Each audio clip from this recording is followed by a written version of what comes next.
আমরা কবিতার ভাষায় বড্ড পড়ি, নিজেকে সময় দিতে হয়, নিজের জন্য এক আলাদা সময় কাটাতে হয়। কিন্তু আসলে জানো তো তা নয়। আমরা ছোট থেকে বড্ড তাড়াতাড়ি বড় হয়ে গেছি, বা সবাই বড় হয়ে যায়। ছোটবেলায় হাজার পড়াশুনোর চাপে ভিড়ে চোখ দুটো অন্যদিকে তাকানোর অবকাশ পেত, বৃষ্টি কালবৈশাখী সব কিছুকে উপভোগ করার অবকাশ পেত। কিন্তু বড় হওয়ার সাথে সাথে দায়িত্ব কর্তব্যের ভিড়ে চোখ দুটোও যেন আর চারিদিকে সরতে চায় না। ওই শেষে একটাই কথা মনে হয়, আমরা যেন বড্ড তাড়াতাড়ি বড় হয়ে যাই।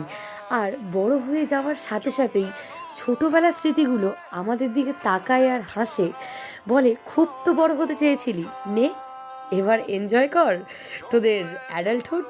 আর তখনই হাসি পায়। ছোটোবেলার ওই ছোট সাইকেল কেনার আবদারটা এখন হয়তো নেই, তবে